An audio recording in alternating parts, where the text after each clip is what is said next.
Hi everyone, my name is Wilson Shirley, and welcome to the American Enterprise Institute's The Bradley Lectures on the AEI podcast channel.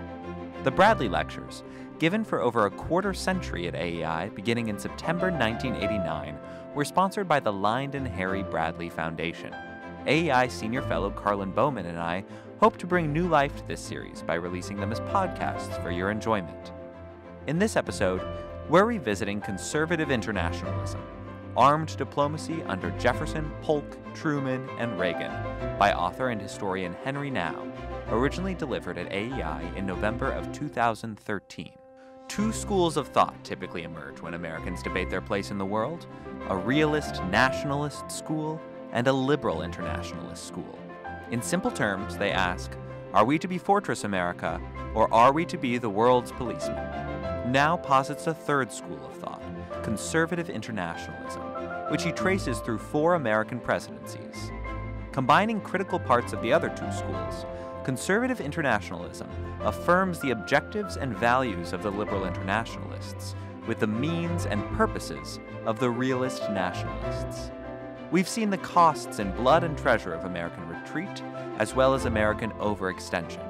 This is a delicate balance to strike, and now shows that there is a tradition that has worked in America's past and could in our future. And with that, here's Henry Nau on conservative internationalism, armed diplomacy under Jefferson, Polk, Truman, and Reagan.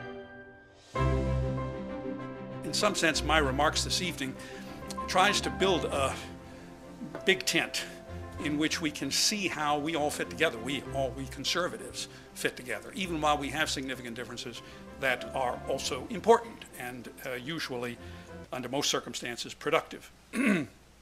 Well, whenever I leave the academic world and speak, I'm always reminded of President Eisenhower's definition of an intellectual. He said, you know, those are guys who talk an awful lot and use a lot of words to tell you more than they actually know. I'm hoping now I'm not going to measure up to that definition by Dwight Eisenhower. But let me start with a rather dire prediction, and it relates to this problem that we face currently of wanting to pull back. I think America is, right now, at this moment, making a huge mistake that will cost us dearly in both treasure and in blood in the not too distant future.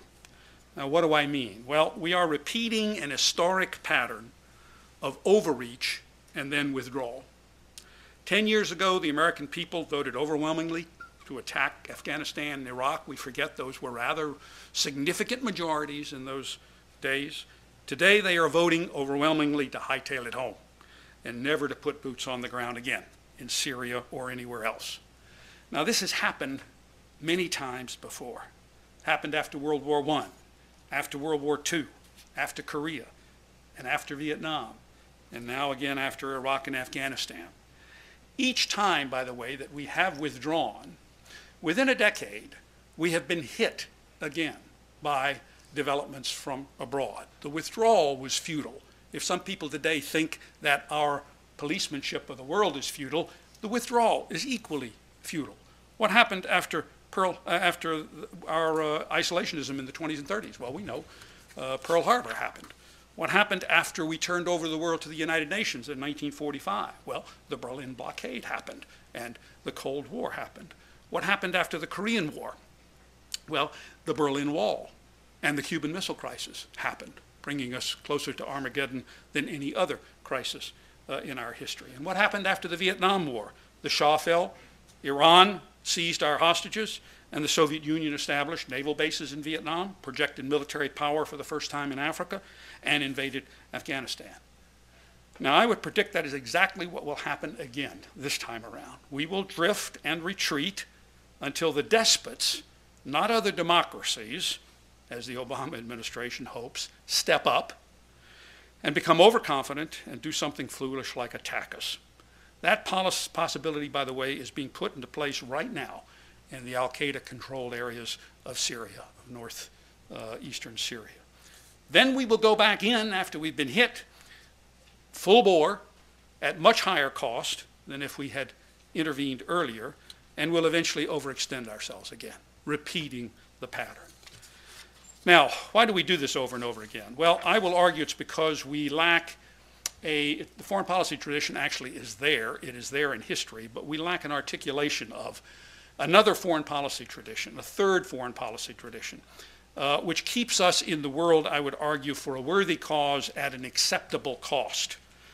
There are only two major foreign policy traditions in thinking about American foreign policy: the realist nationalist or nationalist realist tradition, and the liberal internationalist position. Now, the realist nationalist tradition tells us that our priorities are to stay strong, defend America, and get involved in world affairs only if we are attacked or severely threatened. Nationalists say wait until we're attacked or there is a substantial threat in this hemisphere, that is in the Western Hemisphere. They're particularly upset today by the fact that we still keep troops in Europe and Asia long after the Soviet threat has disappeared from those regions. Now, that nationalist tradition, stay home, protect yourself in this hemisphere, identifies with Andrew Jackson, the Monroe Doctrine, and of course the concept of Fortress America from the interwar period and to some extent from the current period. Realists say get involved to preempt threats, possibly in other hemispheres, that is to balance power in Europe and in Asia, but not to spread freedom, simply to make sure that no country in those regions becomes strong enough to attack us in this region. So it's a little bit more of a forward kind of defense of America, but it's largely still focused on security. Now, that tradition identifies with geopolitics, great power competition, Teddy Roosevelt, and of course Richard Nixon and Henry Kissinger. The nationalist and realist traditionists generally urge us to be restrained in foreign affairs and to let others do more, or if we have to intervene beyond this hemisphere, to do so only to balance power and essentially coexist with despots. Now, the liberal internationalist tradition tells us to engage in foreign affairs, to spread freedom, promote human rights, stop genocide, foster economic development, build democratic institutions, and to do this before we are attacked, but to do it largely by creating international institutions that focus on common benefits and solve disputes by negotiations and compromise. Liberal internationalism believes that if nations cooperate with one another long enough, whether they are initially free countries or not, they will eventually become more pluralistic, tolerant, and ultimately democratic. It hopes eventually to replace the balance of power with global governance. And to that end, it advocates disarmament and eschews the use of force, except as a last resort, after all diplomatic and economic sanctions have been tried. Now, this tradition identifies with trade, diplomacy, Woodrow Wilson, the League of Nations, and Franklin Delano Roosevelt and the United Nations. This tradition, the liberal internationalist tradition, urges us to dive deeply into world affairs and to pursue interdependence, humanitarian intervention, economic development, common problem solving, eventually sharing our sovereignty with other nations in a world of centralized international institutions and law. And it expects to do much of that without having actually to use force, that is, to use relatively little force. These two traditions, I argue, are what yank us back and forth in world affairs. Realists and nationalists tend urging us to be cautious and to limit our interest to stability, but not to be interested in the spread of freedom. The liberal internationalist tradition urging us to spread freedom, but primarily by downplaying the role of force and cooperating with other nations. Now, the back and forth between these traditions create the cycling that I've been talking about. What do we do about it? Well, my book outlines a third tradition, which has always been there in American history, intermediate between nationalism and realism on the one hand, and liberal internationalism on the other. I call the tradition conservative internationalism, and it too, as I suggest, is a part of our historical experience. It's been generally neglected in the academic community and in the media, maybe in part because it is a conservative tradition. And as we know, the academy and the media are predominantly liberal. I've been a conservative in the academic community now for 50 years, since I started my graduate studies, and I never heard of anything called conservative internationalism. I heard of nothing but liberal internationalism. So this is the time to begin to balance that scale And in that sense, this book has been rumbling around in my head for 40 years. Now, conservative internationalism combines critical parts of the other traditions. And I want it understood, I have nothing against the other traditions. They play a very important role in the debate. I'm trying, however, to construct a tradition that I think is there in our history and can keep us engaged in world affairs, ultimately at less cost than when we engage in this cycle of constant overextension and retreat. Combines three elements from the other tradition. It affirms the objectives of liberal internationalism, namely to spread freedom, with the means and instruments of realism, namely military strength, for the purposes of nationalism, namely to preserve a world of decentralized institutions in which sister democratic republics retain their national sovereignty and live side by side with independent military capabilities in peace.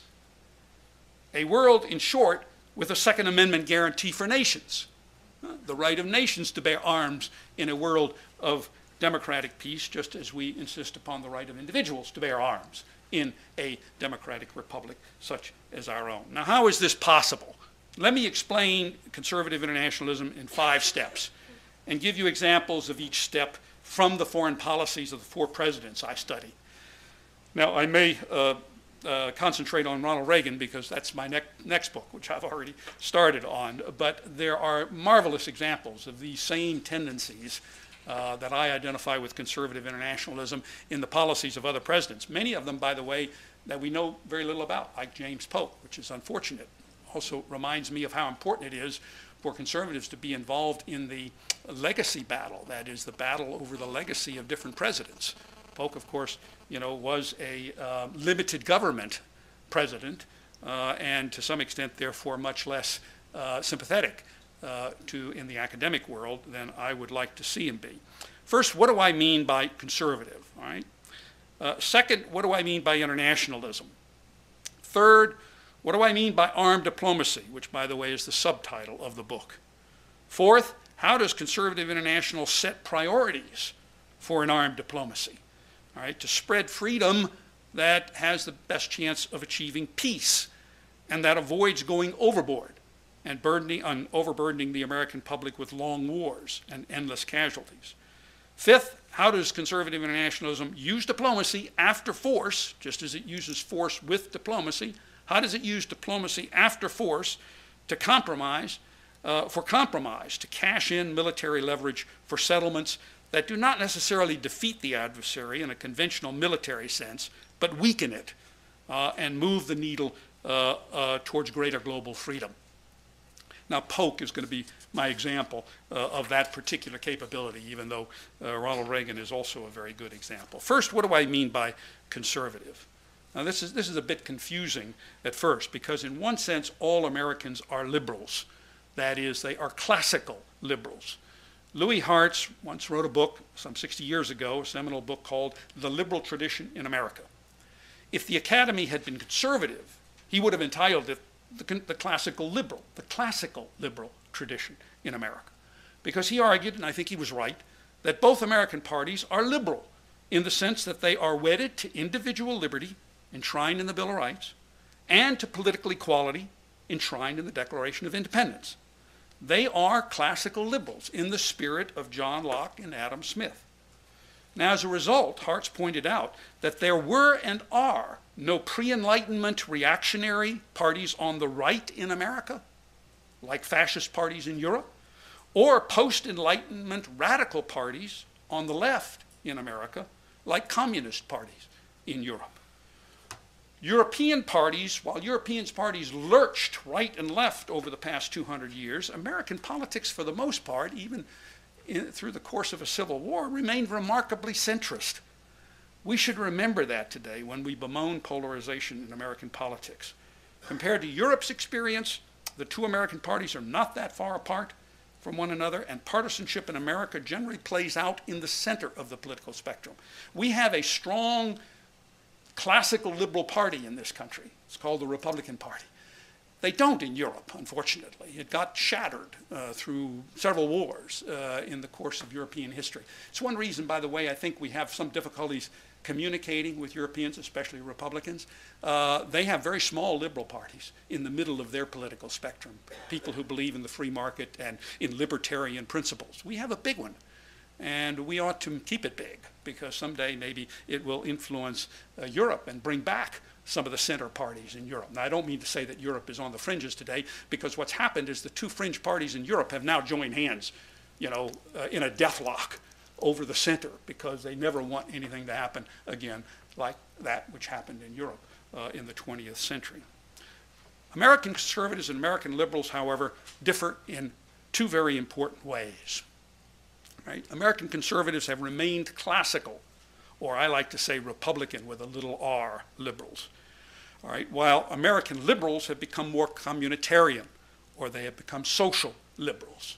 And we differ now on two dimensions. First, we differ on the relative emphasis that we place on individualism versus equality. Conservatives are more committed to individualism and limited government, even if it means greater social inequality in outcomes. Conservatives want outcomes above a minimal threshold that reflect different endowments of individual talents, energy, and heritage. Liberals are more committed to social equality and an activist government towards that end, even if it means at times greater restrictions on personal liberty. Liberals object to outcomes that increase inequality, whether or not they are earned by risk-taking and hard work. Conservatives support equality of opportunity, full stop. Liberals support equality of results. Second, conservatives and liberals differ in the relative emphasis that they place on the role of tradition versus reason in human affairs. Conservatives are more skeptical about the nature of human reason and knowledge, particularly when it's applied to social affairs. They doubt that you can perfect government or human society primarily by rational planning and policy making. As a result, conservatives see a much greater role for tradition, religion, and virtue in human deliberations. Liberals, by contrast, are more positivist about human knowledge and optimistic that science and expertise can improve and even perfect policy making and human society. For liberals, society is ultimately objective, like nature. For conservatives, society can never be wholly objective because we are studying ourselves. We study things we like or dislike, such as labor unions or tea parties. Physicists don't study things that they like or dislike. They study quarks or planets. So for conservatives, you can't really ever achieve the degree of objectivity that you aspire to in the physical sciences. And other factors, moral factors, that I've mentioned, religion, tradition, virtue, are going to play a bigger role. Now, the next slide shows these differences graphically. And you will see that conservatives cluster in sort of the lower left-hand corner with a much greater commitment to liberty and limited government and tradition, virtue, religion in human affairs. Liberals will cluster in the upper right-hand corner of the diagram, much more committed to reason. And I see I didn't quite get science on I didn't extend that box, but that should be reason/science. Now, in the other boxes, you get some combinations of liberalism and conservatism. I don't need to go into that, but it's, we know that there are libertarians on both sides of the political spectrum in America. We also know that there are sort of people, conservatives, who are somewhat more activist government than most conservatives. I call these reform conservatives. And we also know that there are some liberals, especially religious liberals, and here I'm thinking of many in the Black American community, who are eager to see government play a role, but for the purpose of conservative values and conservative reforms. Now, you can take this diagram and stretch it down to the left, and you can identify contemporary groups of Republicans, of conservatives, all right, who also differ internally in terms of the degree to which they are committed to these two dimensions. Again, there's no need to go into this, but I just want to suggest to you that this is a way of both identifying our differences internally in the conservative community and a way, based on that previous graphic, a way of understanding how we differ from liberals. I do have a graph here too, you can look at it later if you want, which tries to sort of do the same thing for liberal Democrats. That is, it stretches the diagram or the graphic on up to the upper right and kind of gives you some idea how some of the Democrats differ from one another. Again, based on these two dimensions. By the way, most liberals will agree with this diagnosis. I've had no objections from any of my liberal colleagues about this distinction between conservatives and liberals. In fact, they criticize us precisely on these two dimensions. They say that limited government is out of style because you got a complex society, you need more government, and they complain that conservatives, of course, are too traditionalist and are not committed to the pursuit of scientific methods to the same degree that they are. Now, let me go on to my second point. And by the way, I should say, however, before I do that, these domestic distinctions are very critical for foreign policy. And normally they are not included in thinking about foreign policy. Why are they relevant for foreign policy? Well, for one thing, because of their commitment to limited government, conservatives do not support central international institutions any more than they do national institutions at home. That is, any more than they do big government at home. They harbor little enthusiasm for international institutions, not because UN helicopters are about to swoop in and seize our territory, but because centralized governments anywhere inevitably pose a threat to individual freedom, and especially international institutions that are not under the supervision or scrutiny of legislatures. Conservatives prefer federalism at home and very loose associations abroad, namely a world of sister democratic republics, as I've just mentioned, which Jefferson envisioned.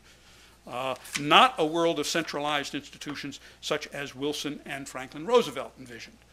Jefferson was really quite interesting on this point because he said, in connection with new states that might join the Union from the Louisiana Purchase, he said the following, quote, "Keep them in the Union if it be for their good, but separate them if it be better," end quote. So Jefferson was thinking in terms of very loose associations between new states that might emerge, whether they were federal states or nation states here on this continent, giving us that early vision of what a democratic peace might look like, all right, and which of course today prevails in the Atlantic community.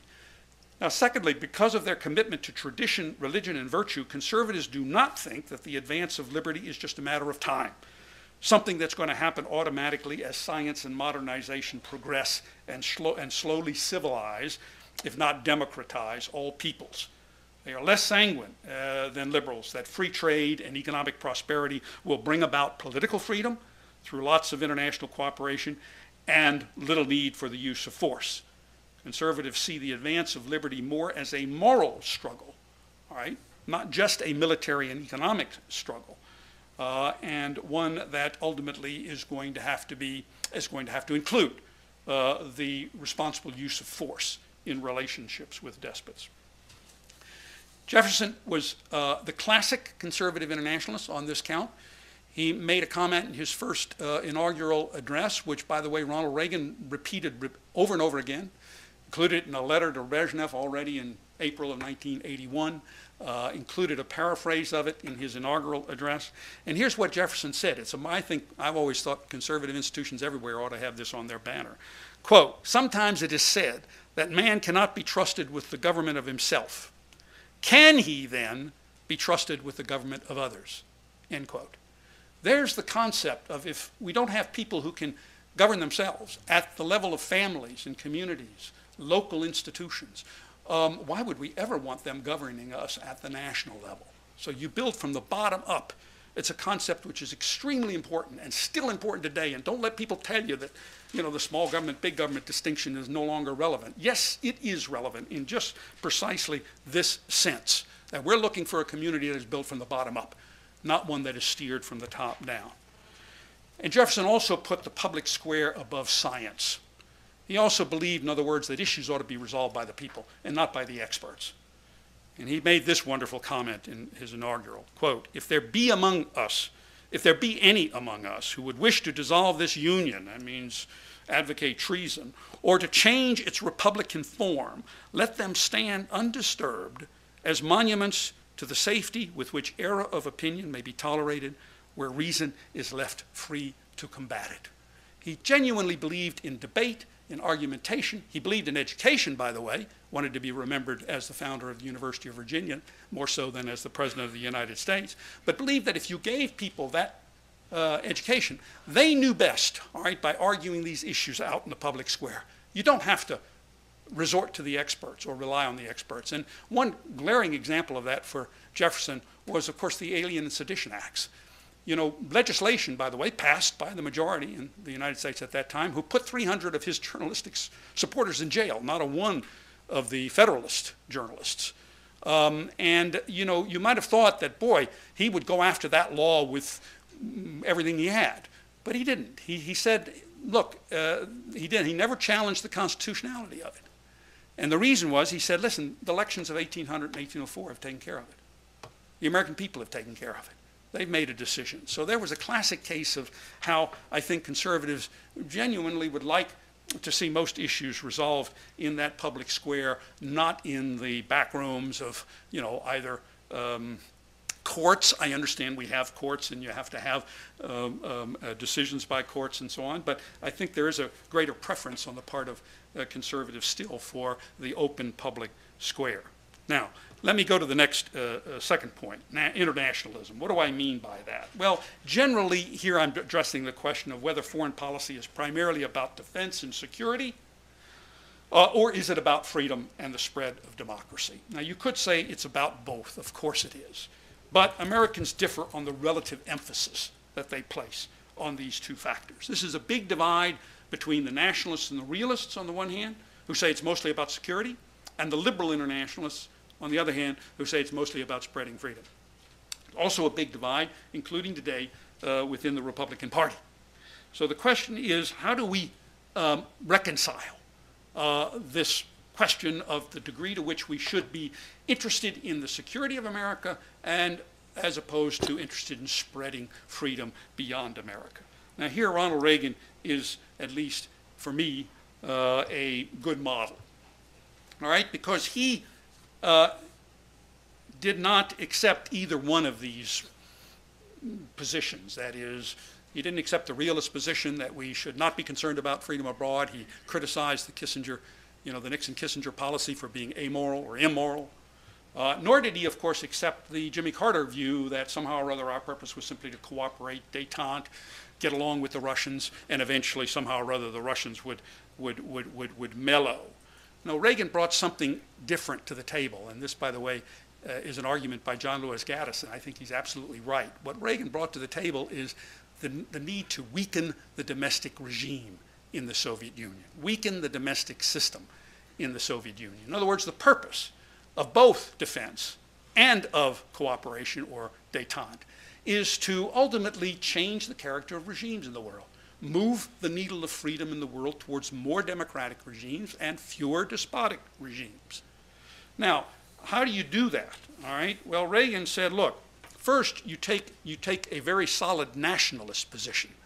That is, first you recognize that freedom starts in America, and that if we lose freedom in America, where do we go?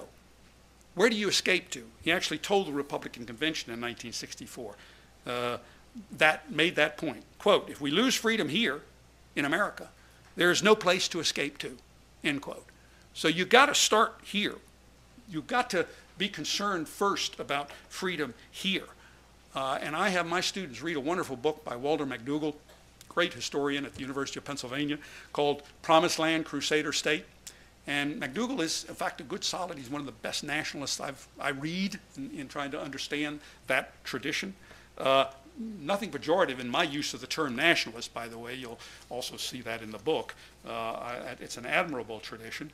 And he starts his whole book with a chapter on liberty at home, and he ends the book with a chapter on a delightful spot. He never gets very far from America. He's really focused on America. And so was Ronald Reagan, and so must we be if we are interested in freedom.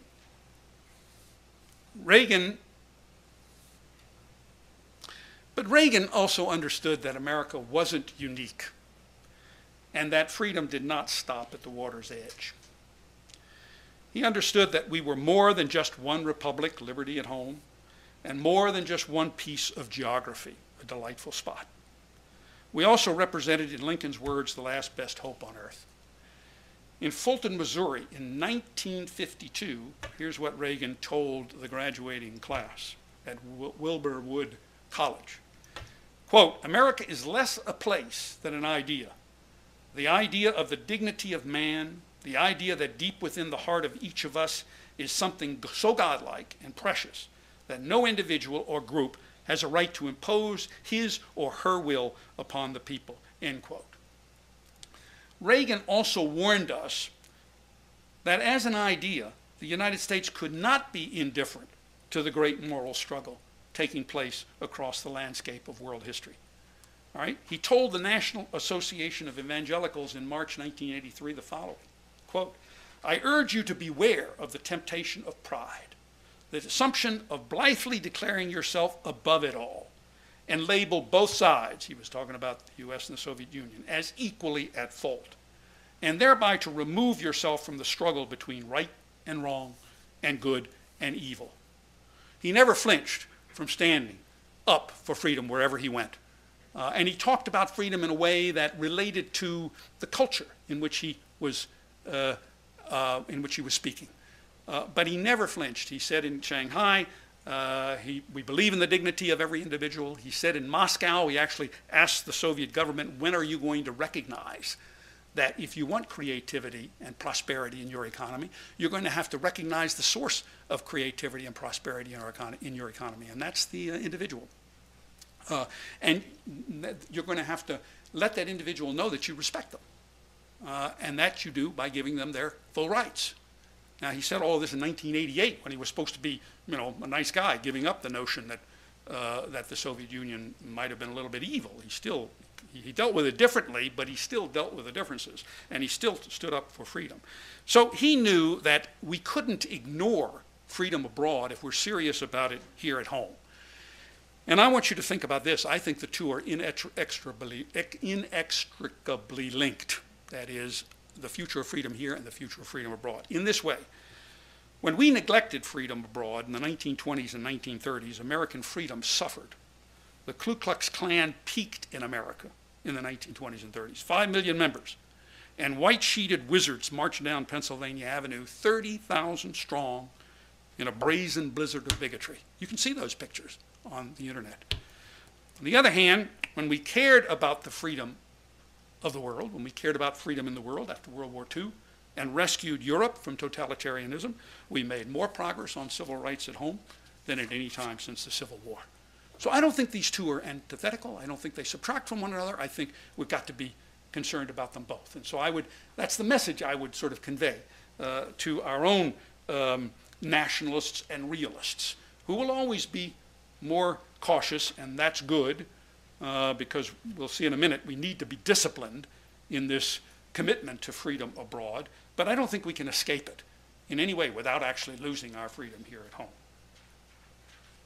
Now, if internationalism is the way to go, I come to my third point, which is that if we're serious, we're going to have to arm our diplomacy. And why is that?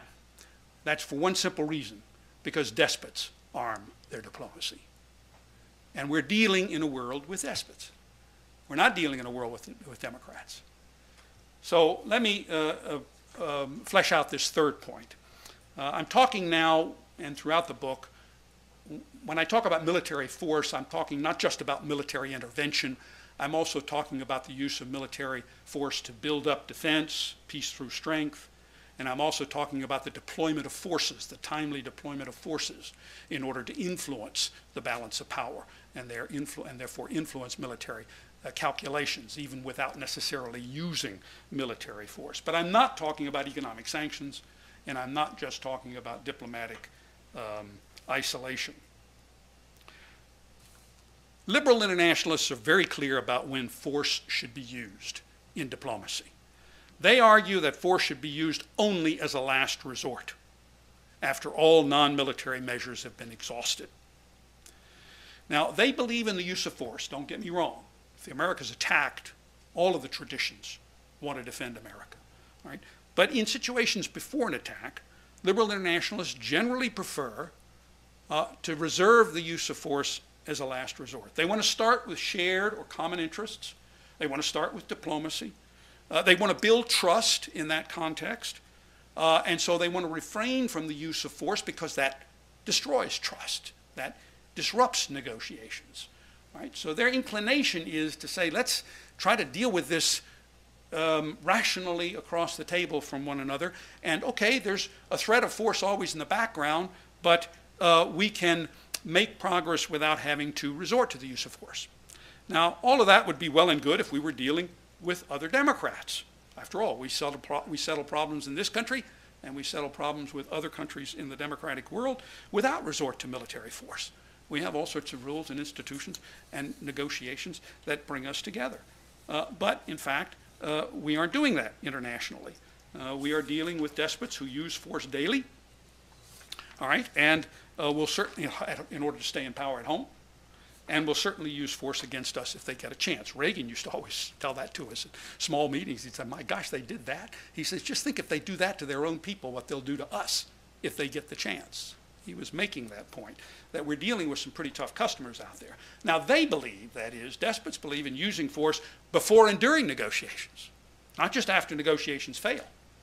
And if you give them the idea that you're not going to use force until the negotiations are over, they'll keep you in negotiations forever until they have achieved their objectives outside negotiations by force.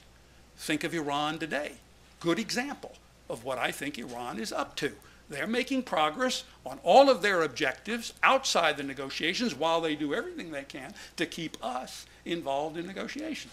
And if we believe that, in fact, you can only use force as a last resort, we're going to be drawn into that kind of endless negotiations. Pretty soon they'll wind up with nuclear weapons and maybe control of, or at least significant influence in Iraq, and who knows, maybe even you know, a new ally, who knows how the situation in Syria will turn out, but clearly their influence is expanding in Syria at this point. The Iranian influence is. So in these circumstances, we have to arm our diplomacy. Now, and use it before as well as during negotiations. George Shultz once said, it's better to use force when you should rather than when you must. He said, using it as a last resort means no other option. And by that time, the level of force and the risk involved may have multiplied many times over. So while conservative internationalism does advocate the use of armed diplomacy, the use of force early, it may in the end not advocate as much force as the liberal internationalists may have to use. Because at the end, they're going to be dealing with a situation that has significantly deteriorated, like the one today in Syria. And they're going to have to use that much more force after negotiations fail. Force serves three purposes in negotiations. Right? And here Reagan was a genius in terms of his understanding of how to do this. By the way, a really great negotiator. I think in time, Reagan's going to be recognized as the man who had a lot of experience in negotiations, understood them, and really had a grasp of how you negotiate. First of all, force is a means before negotiations to get your adversary's attention and to set the agenda. And this is what Reagan was about with his buildup of the American defense program and with his buildup of, with his revival of the American economy. He wanted to say to the Soviets, hey, listen, you better take account of us. We're here. We're back. He said it. America is back. All right, so long before you even get into negotiations, you've gotten your adversary's attention. Secondly, force is critical as leverage on the ground while you're negotiating. That is, when someone like Iran or the Soviet Union pushes back on the ground or pushes on the ground with force to try to achieve their objectives outside negotiations, you have means for pushing back and blocking them. This was, of course, Ronald Reagan's freedom fighters. This is why he supported the Contras in Central America, the Mujahideen in Afghanistan. He intended to tell the Soviets that, listen, we're going to, you try to gain some influence or some advantage outside these negotiations in various parts of the world, we'll push back. You're going to have to deal with us or our proxies. And he also pushed back, by the way, on the deployment of the INF weapons. The Soviet Union was just moving blithely ahead, unilaterally deploying SS-20s. Reagan said, okay, you want to do that in Eastern Europe? We'll do that in Western Europe. So a complete, Reagan really had a comprehensive program for blocking Soviet progress outside the negotiations, getting the Soviets' attention through his armaments buildup and through the revival of the American economy, and thirdly, using force then as leverage in negotiations. He knew, and he stated as early as 1982 in an NSC meeting, that the Soviets wouldn't negotiate SS-20s until we deployed INF. And he was completely right, because they had SS-20s, we had nothing. We had to deploy the INF, and then sure enough, the Soviets came around. Eventually we eliminated that entire category of weapons. He also used the Strategic Defense Initiative very effectively in negotiations. It was not, however, for trade-off in Reagan's mind, because he hoped it would succeed and it could be shared. Now there's by the way, a whole series of thoughts on the part of Ronald Reagan that need to be much more thoroughly explored than they have been. But for Reagan, that was going to be the way in which we would deter after we reduced offensive nuclear weapons to zero or close to zero. Then we would have shared defensive systems, big defensive systems, protecting us against a few small offensive systems that might reemerge somewhere. A mutual assured protection instead of a mutual assured destruction. A great idea. He articulated that idea. I heard him talk about it, but a lot of work wasn't done on it, and one can wonder how he thought we were going to transfer or share the SDI technology. Gorbachev just told him at some point at Reykjavik, Mr. President, I don't believe you. And Gorbachev was probably right. Reagan was talking about a Baruch plan, was talking about international institutions sharing this technology. Why would Gorbachev have thought that international institutions would be fair in the distribution of that technology any more than Stalin thought the Baruch plan would be fair in the distribution of that technology? So a lot of unanswered questions here, but boy, Reagan was on the right track. He was on the right track, and of course he startled the entire arms control world with some of these ideas. All right. Here in the next slide, I summarize the second and third points that I've just made. You can get some idea of how you can think of these traditions in terms of their relative emphasis on, that should be, I don't know why that isn't coming up, but anyway, on their relative emphasis on security, and then at the bottom spreading democracy, all right, as the objectives of foreign policy. And then their relative emphasis on the use of force, this is the horizontal axis, or the use of diplomacy, all right, as the principal means of American foreign policy. And you see slots here where the three known traditions, nationalism, realism, and liberal internationalism, very nicely fit. But then there's a big empty box over in the lower left-hand corner, which is, of course, the tradition of conservative internationalism, which I am trying to define and to project. But look, let's be realistic. If we're going to aim for the spread of freedom abroad, and if we are going to arm our diplomacy to do that, aren't we going to get in trouble again? Now you hear the realists, and very rightly so, who say, wait a minute, you're going to really, tax our capabilities beyond what we can achieve. There's a gap here between our objectives and any reasonable level of capabilities to achieve them. So wait a minute, guys, don't take us down that road, all right? Well, in order to deal with that realist objection, that very real realist objection, I come to my fourth point in the conceptualization of conservative internationalism. And that is conservative internationalism sets clear priorities about when to use force and about when to couple that use with the pursuit of democracy. And it says you prioritize the defense and spread of democracy by giving countries on the borders of existing democratic societies priority over countries in regions remote from existing democracies. Now, what does that mean? Well, there are two main fault lines of freedom in the world today. They lay along the borders of existing freedom in Europe, between the free countries of Europe and Russia to the east, and the borders of China in Asia, between China on the one hand and the free countries of Japan, South Korea, and Taiwan on the other. Now, these borders are the real battle lines of freedom, I argue. So if you're thinking about Central Europe, it's countries like Ukraine, Moldova, Turkey, critical country in the battle for freedom over the long run. Much more so, you see, than countries that are tucked away in remote regions, like Afghanistan. I'll come back to that point in a minute. But this is where the real battle is going on. Similarly in Asia, a lot of things are happening on the Korean Peninsula today and in South Korea. I wonder if we're paying any attention. Because it's absolutely critical what happens in Korea and on that peninsula when, in fact, change comes. And it will come. Eventually, that regime can't last forever. What will it be? Will it be a Korea that then is largely under the influence of China? Or will it be a united Korea that will be largely under the influence of the United States? Very critical borders. There's a third border, but I think it's somewhat secondary just because democracy and freedom are so limited in the Middle East, but it's the borders around Israel. Right? So think of it maybe as those three borders of freedom. Now, when threats arise along these borders, the United States not only defeats the threats, but the United States also goes in and pursues democracy. That is, it stays for the long term in terms of helping those countries to eventually make the transition to democracy. So, for example, in Turkey, in Ukraine, this ought to be a long-term commitment. We should be reminding the American people that it's a long-term commitment. There's a struggle going on today between NATO and Russia, between the European Union and the so-called Eurasian Union, economic union, for the heart and soul of Ukraine.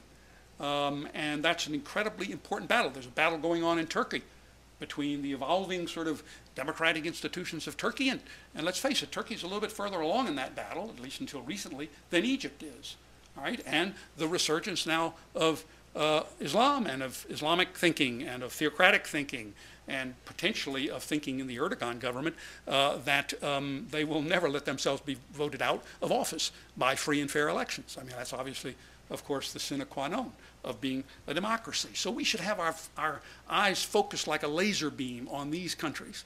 And when, as I say, threats occur there, we not only deal with the threats, we stick around for the long term. It's what we did in Germany and Japan, by the way. They were on the borders of existing freedom, and it worked. We can generate. Why do you do this? You do it for two reasons. It's cheaper to develop democracy there because you got the powerful magnets of neighboring democratic countries, all right, that can have an enormous impact, like the European Union. And secondly, you do it because if you lose the battle there, it's going to have much greater consequences, negative consequences, for freedom than if you lose it in Afghanistan, right? Or if you lose it in Burma, or if you lose it in Mongolia. Now, what do you do if there are threats that emerge from regions that are remote from these borders? Well, clearly you go in and take care of the threats.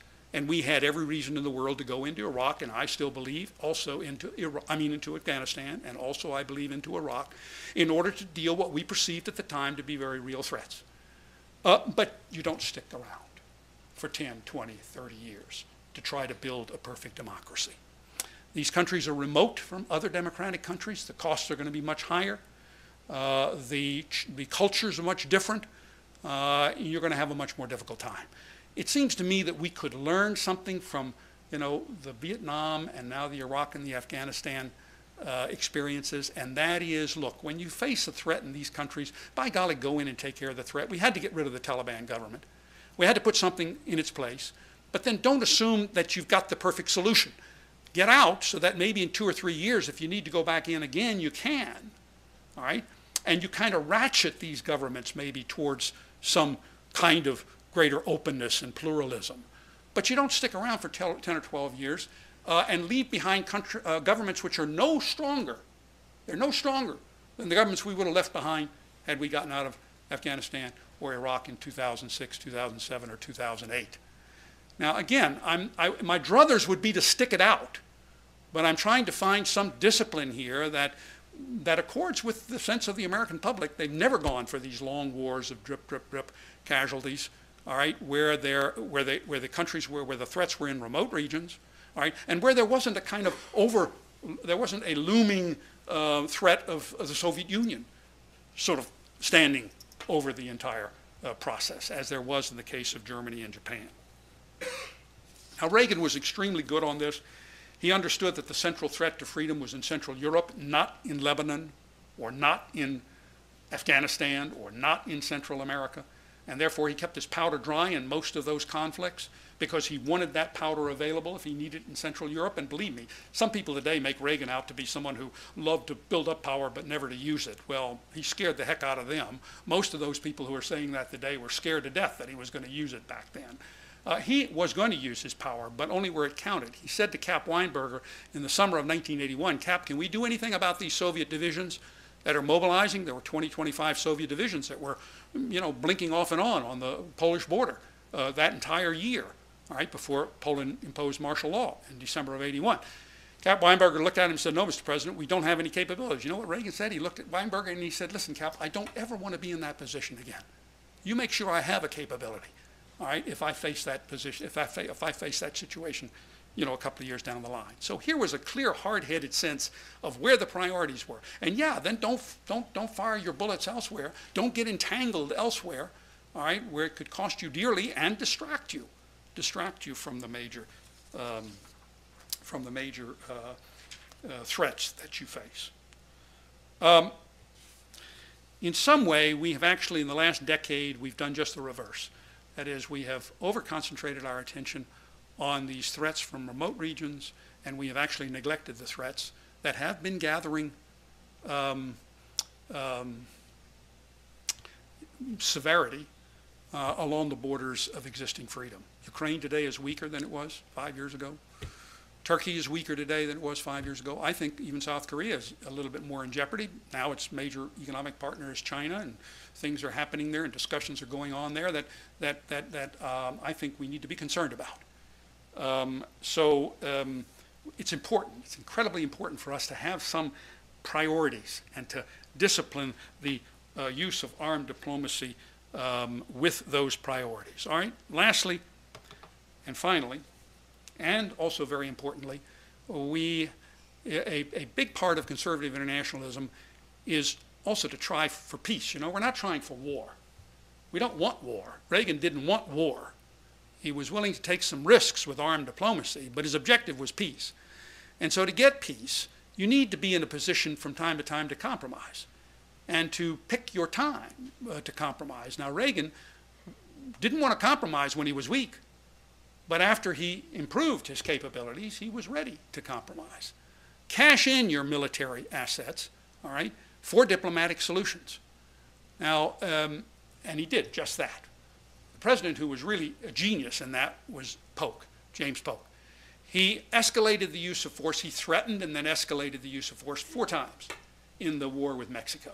First time, by the way, force was simply a backup. He hoped to purchase the territories, and he made what most of historians agree is a fair offer for those territories. But every time he approached the Mexicans, first with the purchase offer and then later with additional escalations in the use of force, he sent a diplomatic envoy to Mexico City to tell him, here's what I want, here's what I'd like. And he kept trying to negotiate a diplomatic solution coupled with his determined use of military force. I think it was because he did that we got out of Mexico and that Polk got out of Mexico in a quite remarkable way. In February of 1846, we were in control of Mexico City. We could have occupied Mexico for God knows how long, just like we occupied Iraq for too long. But Polk understood he had gotten what he wanted in a treaty, by the way, negotiated by an envoy, his last envoy that he sent to Mexico City, who had violated his instructions. And 3 months earlier, he had fired him, Nicholas Trist. But Trist stayed on. When he came up with an agreement that gave Polk his bottom line, Polk grabbed it, even though the All Mexico movement was in Congress saying, no, no, no, no, we're going to stay. We want the whole thing. And he put a great deal of effort for 2 or 3 weeks into passing that treaty through Congress. He succeeded, by the way, with votes that didn't reflect sectional differences. They actually overrode sectional differences. And he had American forces out of Mexico City by July. Imagine in 6 months there wasn't an American boot left in Mexico. Well, there's some lessons there. I understand the world has changed. But there's some lessons there. And I would compare it to, for example, George W. Bush and not his decision to invade Iraq, but his decision, or his lack of decision, to know exactly what we were going to do when we got there and how quickly we were going to get in and out. He had most military leverage, by the way, in 2003. He didn't really start to use it until 2006, 2007, when he tried to convene a Middle East peace negotiation. By that time, it was too late. All right, that's conservative internationalism. Limited government and moral struggle not through international organizations and not a sort of expectation of living indefinitely with, coexisting indefinitely with despotic forces. Internationalist, we must in fact be concerned about freedom abroad, otherwise we're not really serious about freedom at home. Arming diplomacy, but arming diplomacy in order to try to achieve both freedom and peace, disciplining therefore armed diplomacy, all right, by setting clear priorities, using a little force early in order to avoid using a lot more force later, and then being willing to trade off military leverage when it's at its peak, when you can get the most for it, and then go back for the rest, as Reagan used to always say, the next day. Now, if we had this option in our quiver, if we had this tradition as part of our general thinking about foreign policy, in argumentation with the realists, the nationalists, and the liberal internationalists, I think we might have a better chance of stopping the cycling that has been going on for quite a while in American foreign policy, and that ultimately undermines our ability to be an effective, ongoing presence and force in the world for freedom. Thank you for listening to today's Bradley Lecture. I'm Wilson, and I surely hope you enjoyed it. Tune in to the AEI podcast channel for more, and be sure to review us and subscribe on your podcast player of choice. Until next time, we'll see you then.